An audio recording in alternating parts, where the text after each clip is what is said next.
E aí, turma que gosta do direito penal, nós vamos hoje tratar sobre a história e evolução do direito penal. Esse será o primeiro de uma série de vídeos que nós vamos estar fazendo, e você pode dar uma moral aí pra gente dando um like aí no vídeo. Se não quiser fazer isso no início, você pode conferir na íntegra e fazer isso no final. Bom, o direito penal ele surge desde o surgimento da sociedade. As pessoas sempre teve ideias, pensamentos, cada qual ao seu modo, e isso gera conflitos. Então sempre teve a necessidade de um controle no sentido de direito, ou espécie de direito penal na sociedade. E o direito penal é dividido numa tríplice divisão, que é a primeira, a vingança divina, a vingança privada e a vingança pública. Bom, e a sociedade naquela época não se podia falar que era uma sociedade em si, pela falta de organização, pois elas se caracterizavam por acreditar muito no misticismo e no emocionalismo, né? Ou seja, eles acreditavam muito em fatos naturalísticos. Por exemplo, um raio caiu na casa de uma pessoa e isso caracterizava que as divindades não estavam gostando das suas condutas, né? E aí eles tinham muitas interpretações distorcidas e, com consequência disso, eles não acreditavam na ciência, né, propriamente dita. E aí deu início da Era da Vingança, né, que podemos dizer não muito se foi o início do nosso direito penal, porque alguns doutrinadores colocam a seguinte sequência, né, que é a vingança divina, a privada, por último a pública. Mas, se formos desmembrar melhor sobre isso, a vingança divina não se tratava muito de direito penal em si, porque era mais uma interpretação da natureza, né? E aí o único sacrifício que eles faziam era satisfazer as necessidades dos deuses. Eles acreditavam que a justiça emanava de Deus. Se fizesse algo que desagradasse aos deuses, então essa pessoa era punida. E era por pena de morte. Ou a perda da paz, que Exatamente. É a exclusão desse indivíduo do grupo social em que ele vivia. E por último, eles faziam isso para purificar a sua alma, né? Como justificativa da pena de morte. Exatamente. Depois veio a vingança privada, como o próprio nome diz, a privada, o próprio particular que resolvia os seus litígios e o Estado apenas supervisionava isso. Na vingança privada é que surge então a famosa lei de talião, ou lex talionis, que significa lex lei, talionis, idêntico, ou seja, a famosa frase, olho por olho e dente por dente. Vamos dar um exemplo prático. Se uma pessoa invadisse a casa de alguém, batesse no indivíduo, essa pessoa sentia-se na necessidade de ir na casa desse outro e bater nele também. Então era aquela história, bateu, levou. Mas essa liberdade, onde os particulares resolviam seus problemas, causava uma série de medidas muito cruéis. Pessoas perdiam o braço, perdiam perna, a própria vida. Então perceberam que não era o modelo mais adequado. Então a sociedade evoluiu-se um pouco mais e eles adotaram o modelo de autocomposição, onde o criminoso comprava a sua liberdade e ele escapava da punição. Esse modelo de composição foi, por muitos, um modelo adequado, porque eles entendiam que reparava o direito civil e a pena era pecuniária e agradava a administração. E, por fim, esses foram os primeiros traços do princípio da proporcionalidade, né, no direito penal. E aí que a gente pode dizer que na vingança privada tornou-se o início, né, do nosso direito penal. E na vingança pública, o Estado é que se torna um agente competente de criar e de aplicar o direito penal, que é o que nós vivenciamos até nos dias atuais.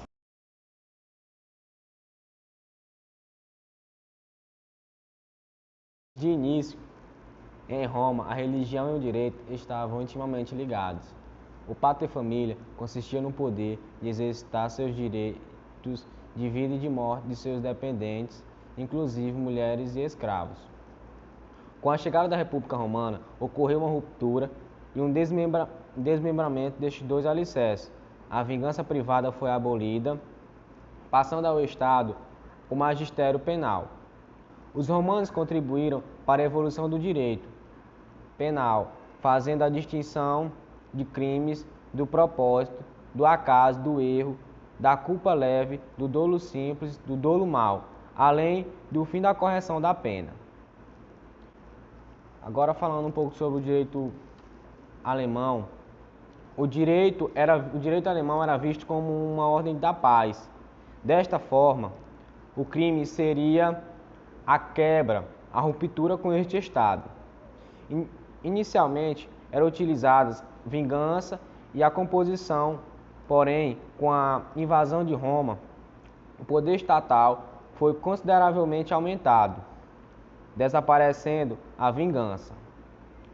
As leis bárbaras caracterizavam-se pela composição onde as tarifas estabelecidas conforme a qualidade da pessoa, o sexo, idade, espécie da ofensa. Para aqueles que não pudessem pagar, eram atribuídos as penas corporais.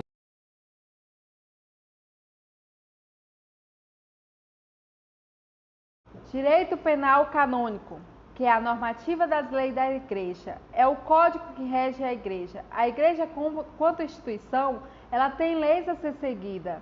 Leis essas que vão fundamentar e direcionar a sua vida, tanto espiritual, sacramental e como as pessoas para viver numa sociedade civil. Direito canônico é a capilação das leis, tanto universal como as leis locais da Igreja. Em um determinado momento, havia a necessidade de universalizar suas leis. E daí, dessa universalização das leis, surgiu o direito canônico. Mais tarde, Código Penal do Direito Canônico. Por que nasceu o direito canônico? Na Idade Média, no tempo em que o povo precisava de direcionamento, e o direito medieval não era muito racional, a Igreja decide então instituir um novo direito canônico, para legislar sobre os sacramentos, sobre o funcionamento e andamento da Igreja. Legislar também sobre aqueles que eram declarados e se declaravam católicos romanos. Legislar sobre os reis católicos e sobre as pessoas católicas. O direito canônico serve para legislar e melhorar a vida em funcionamento da Igreja e do catolicismo. O direito penal comum. Com a fragmentação do poder político que surgiu com o término da dinastia carolíngia, observou-se um retrocesso no desenvolvimento do direito penal. A partir dessa época, deixando de ser observadas as leis escritas da época franca, penetramos o regime feudal. Em consequência, reaparece a concepção privada da justiça punitiva, com a vingança privativa e o pagamento do preço da expiação, tomando o povo das penas públicas. É nessa época que a luta da Igreja, a princípio pela independência e logo pelo predomínio do poder espiritual.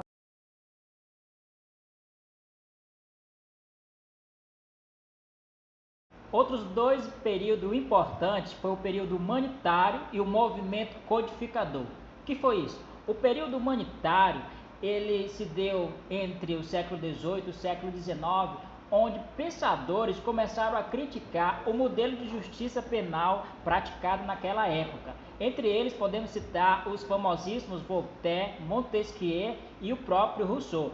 A sociedade também já estava criticando o modelo de aplicação das sanções penais. A sociedade já estava ficando mutilada, sem braços, sem pernas, e daí é que houve o período humanitário como reação a essas arbitrariedades impostas pela administração para aplicar a justiça penal. E aí, como consequência do período humanitário, teve um movimento codificador, que foi no final do século XVIII, que alguns países tiveram necessidade de codificar as leis penais, né? Trouxe a positivação. Um exemplo é o próprio Código Francês da Baviera, o Grande da Prússia, foram um deles que a gente pode estar citando.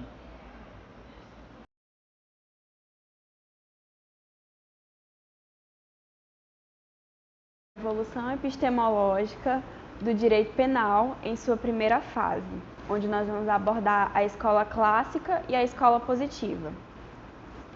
Bom, mas antes de mais nada, a gente vai falar sobre o contexto em que surgiu essas escolas. Essas escolas surgiram num processo de sistematização da dogmática jurídica, que primava principalmente a segurança jurídica dos cidadãos. E essas escolas surgiram quando inúmeras escolas de pensamento estavam surgindo e todas elas repudiavam o caráter científico das valorações jurídicas do delito. Isso fez com que houvesse uma substituição por outros métodos para o estudo desse delito, como o método sociológico, o método biológico e o método antropológico. E isso fez com que surgisse a criminologia. Porém, essa visão criminológica do fenômeno delitivo não agradou os principais juristas e acarretou na divisão do positivismo científico e do positivismo jurídico. E acabou que o estudo do delito foi somente estudado do ponto de vista jurídico. A escola clássica ela é tida como uma das primeiras escolas dessa evolução epistemológica, em sua primeira fase, mesmo porque existem vários juristas que falam que não houve uma escola clássica entendida como um corpo de doutrina comum, mas ela é tida como uma primeira. Ela é dividida em duas fases. Na teórico-filosófico, onde ela foi principalmente influenciada pelo iluminismo, de caráter utilitarista. Seu principal expoente era Beccaria, e ela adotou o direito penal fundamentado na necessidade social. Já a segunda fase foi a ético-jurídica, em que primava a metafísica justnaturalística e a exigência ética de retribuição. Seu principal expoente era Carrara. A escola clássica também possuía duas teorias, a justnaturalista e a contratualista. A justnaturalista ela tinha como seu principal expoente Grócio, e nela se falava que o direito era superior, imutável e eterno, e tinha como fundamento básico a humanização das ciências penais. Ela primava a dignidade, o princípio da dignidade do homem. Já o contratualismo, seu principal expoente era Rousseau, e também foi sistematizado por Fichte. E ela falava que o Estado era como resultado de um grande e livre acordo entre vontade. Bom, o que essas duas teorias, a justnaturalista e a contratualista, tinham em comum? Elas tinham em comum seu fundamental, que era a existência de um sistema de normas jurídicas anterior e superior ao Estado, contestando a legitimidade da tirania estatal. E já o seu principal objetivo era a restauração da dignidade humana e o direito do cidadão perante o Estado, o que fez com que surgisse principalmente o individualismo.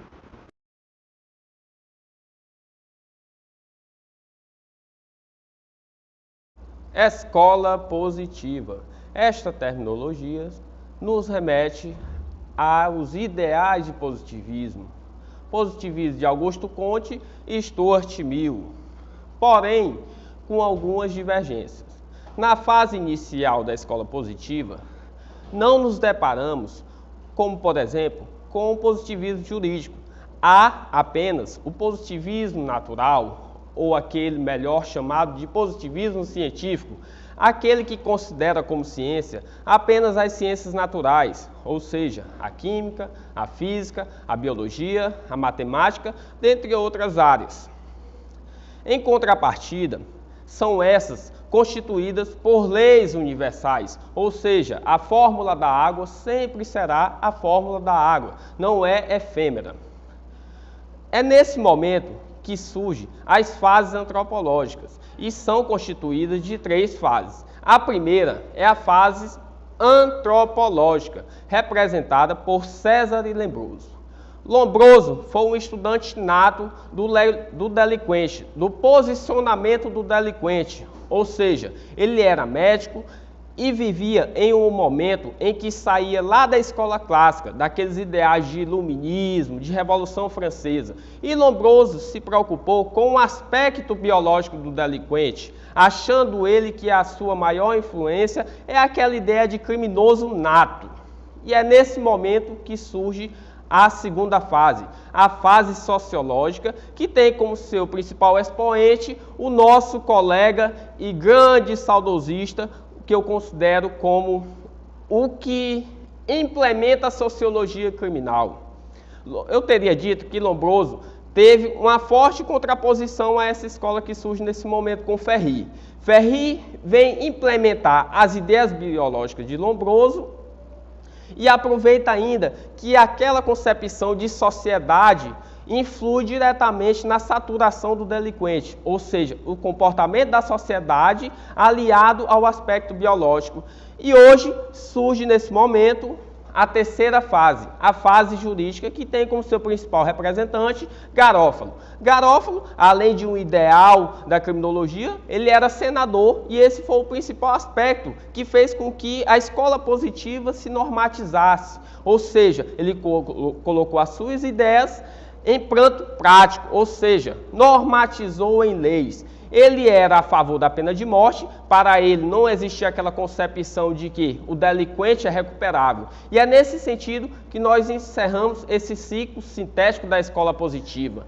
E um detalhe que é importante ressaltar, essa acepção do positivismo jurídico só surge na terceira fase, que eu acabei de mencionar. O que seria esse positivismo jurídico? Positivismo jurídico seria justamente aquele questionamento dos estudiosos do crime na função do delinquente em requerer a normatização da escola positiva. E é em meados de 1892 que esse implemento é incrementado através das leis, sobretudo na pessoa de Garófalo. O nosso muito obrigado e até mais.